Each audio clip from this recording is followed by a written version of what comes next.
नमस्कार. मी सौ प्रेमा खांडवे मनस्पर्शी साहित्य परिवार द्वारा आयोजित कथेच्या मळ्यात रंगताना मी अभिवाचन करीत आहे. कथा कांचनमृग. लेखक G.A. कुलकर्णी.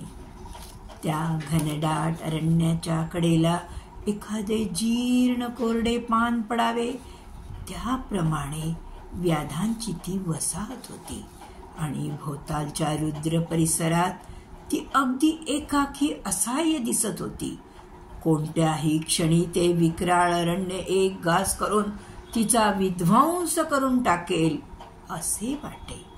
पण गवताने आच्छादलेल्या त्या झोपड्यात राहणारे व्याध मात्र तेथे विश्वासाने राहत.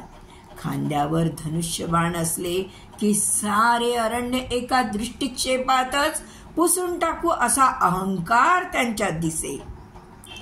मध्यभागी असलेल्या पिंपळावर एक वृद्ध व्याध स्वतःशीच हरवलेला बसून असे. संध्याकाळी हरिणांची शरीरं घेऊन व्याध परत येऊ लागले की अत्यंत उत्कंठित नजरेने त्यांच्या जवळ जाऊन प्रत्येक व्याधाकडे पाहत असे. शेवटचा व्याध परतला. रात्रीच्या समयी वसाहत वन्य फुलाप्रमाणे मिटली की क्षणिक उत्सुक झालेले त्याचे डोळे विझून जात आणि तो पुन्हा स्तब्ध बसत असे. तारुण्यात असता तो एकदा अरण्याच्या निबिड भागात गेला होता. त्याने त्या भागात प्रवेश केला असताना एक वळण ओलांडून येताच डोळ्यांची एकदम झगझगीत हिरे व्हावे असा तो चमकला. जागच्या जागीच स्तंभित झाला. समोरील अरण्य विरळ होऊन पलीकडे मुक्त प्रदेश दिसत होता आणि त्यातल्या हिरवळीवर कांचनमृग डौलाने विहरत होता. त्याचा सुवर्ण रंग राज केवड्यासारखा होता. त्याच्या अंगावर नीलमाणकांचे तेजस्वी ठिपके होते. त्याने अंगाला गती देऊन सम्राट पाऊल टाकले की त्यातील रत्न रत्न क्षणभर झळकून तृप्त होत असे. कांचनमृगाभोवती दैदिप्यमान प्रकाशाचे वलय सोनरंगी चांदण्याप्रमाणे पसरले होते. विस्मयाचा पहिला आघात ओसरल्यावर त्याच्यातील व्याध नव्या ईर्षेने धुंद झाला. त्याने धनुष्य काढले. ताणलेली शीर बाणाच्या जिभेने बोलण्यास आतुर झाली. त्याचे शरीर त्याच प्रत्यंचे प्रमाणे उत्सुक झाले. दृष्टी बाणासारखी झाली. कांचनमृगाकडे क्षणभर पाहत असतानाच बाण वेगाने त्याच्या उरात शिरला. रक्ताच्या धारेचा अंत्योद्गार काढून कांचनमृग जमिनीवर कोसळला. अत्यंत हर्षाने व्याध त्याच्याकडे धावला. त्याला सहजपणे पाठीवर टाकून तो पंख असलेल्या पावलांनी परतला. व्याधाने पिंपळाजवळ येताच कांचनमृग बाजूला लपवला व तो आपल्या मित्रांसमोर आला. आम्ही तुझीच वाट पाहत होतो. कोठे गेला होतास? एका ज्येष्ठ व्याधाने विचारले. आज मी अरण्याच्या उत्तर भागात गेलो होतो. त्या ठिकाणी मी कांचनमृग पाहिला. कांचनमृग म्हणजे काय? ज्येष्ठ व्याधाने विचारले. त्याचे अंग सोन्याचे आहे. त्यावर तेजस्वी रत्नांचे गोल आहेत. तो चालत असता त्याच्या भोवती दैदिप्यमान तेजाचे वलय निर्माण होते. अशक्य. असला मृग असणे अशक्य आहे. आणि तसला मृग अस्तित्वात नाही हे आमचे भाग्यच. नाही तर सोने खाता येणार नाही, रत्ने गिळता येणार नाही. मी स्वतः तो कांचनमृग पाहिला आहे. इतकेच नाही तर मी त्याची मृगया करून त्याला येथे आणले आहे. आता तुम्ही स्वतःच पहा. ज्येष्ठ व्याधाने थरथरत्या हालांनी वेली बाजूला केल्या. संतप्त होऊन त्याच्याकडे नजर लावली. वयोवृद्ध आदरणीय ज्येष्ठांचा अपमान करणे तुला शोभले नाही. ज्येष्ठ व्याध संतापाने म्हणाला. व्याधाने विस्मयाने मृगाकडे निरखून पाहिले. त्याचे सर्वांग निर्जीव झाले. समोर कांचन मृग नव्हता, तर प्रतिदिनी त्यांच्यातील प्रत्येक व्याध खांद्यावर टाकून आणत असे तसल्या सामान्य हरणाचे शव पडले होते. त्या दिवसापासून त्याने मृगया सोडली. तेव्हापासून पिंपळाखाली बसून तो मृगया करून येणाऱ्या व्याधांची निर्विकारपणे वाट पाहत. एक दिवस भोवतालचा अंधार लाख पिंपळ पानांनी सळसळू लागला. तेव्हा आपल्या हताश निद्रेतून व्याघ अकस्मात जागा झाला. तीच अतृप्त ओढ पुन्हा त्याच्यात नव्याने जागृत झाली. देह तरल आणि व्याधीहीन पाहून तो विलक्षण विस्मित झाला. उत्साहाने चालू लागला. आपल्या अतिपरिचित चिलाखंडाजवळ आला तेव्हा त्याचे डोळे हर्ष आणि विश्वास यांनी विस्फारित झाले. समोरच्या हिरवळीवर मध्यभागी कांचन मृग विश्रांतीमग्न बसला होता. तो अत्यंत नीरव पावला आणि जवळ आला. त्याने आवेशाने कांचन मृगावर झडप घातली. त्याने आपले अंग सोडवून घेतले व उभा राहिला. मला बंदिवान करण्याचा प्रयत्न वृथा आहे. शिवाय त्याची काही गरजही नाहीये.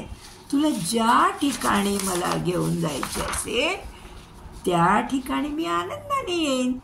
आज तू माझा अतिथी आहेस. मला एकदा तरी तुला माझ्या गणगोतात न्यायचे आहे रे. कांचन मृग खरोखर असतो. इतकेच नाही तर मी त्याला हस्तगत केले आहे हे त्यांना मला दाखवायचे आहे. आपली तेजस्वी प्रभाव घेऊन कांचन मृग व्याधाबरोबर चालू लागला. निमिषार्धात ते व्याध वस्तीजवळ आले. सारे व्याध पिंपळाजवळ जमले होते. तेथील दृश्य पाहून व्याध दचकला व स्वतःला विसरला.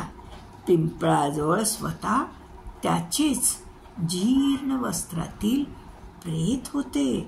त्याने बावरलेल्या डोळ्यांनी कांचन मृगाकडे पाहिले.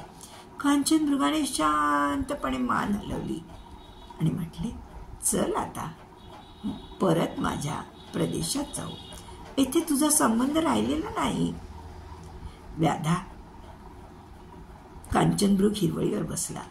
व्याधा, मी तुझ्याबरोबर यायला तयार झालो तेव्हाच तुझ्या लक्षात यायला हवे होते. कारण कोणत्याच मानवाला सजीव असता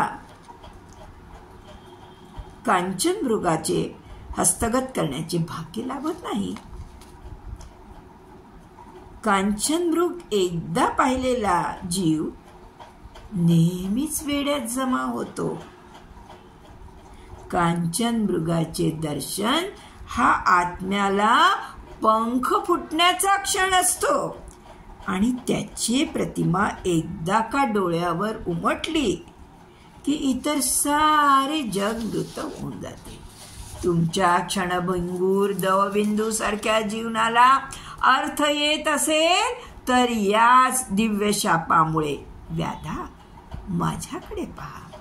मी कसा दिसतो हे मला आणखी एकदा ऐकू दे. तुझे शरीर नक्षत्रांनी भरलेल्या आभाळासारखे आहे. तुझ्या तेजापुढे सप्तर्षी निस्तेज आहेत. पण तुझे डोळे दगदगीत कृष्ण वज्राप्रमाणे असता. तू स्वतःच्या प्रतिबिंबाकडे कधी पाहिले नाहीस.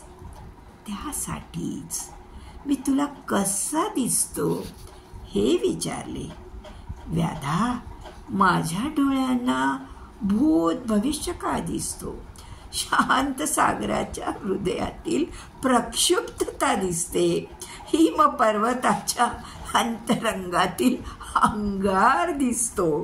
पण या डोळ्यांना एक गोष्ट मात्र केवळ अशक्य आहे.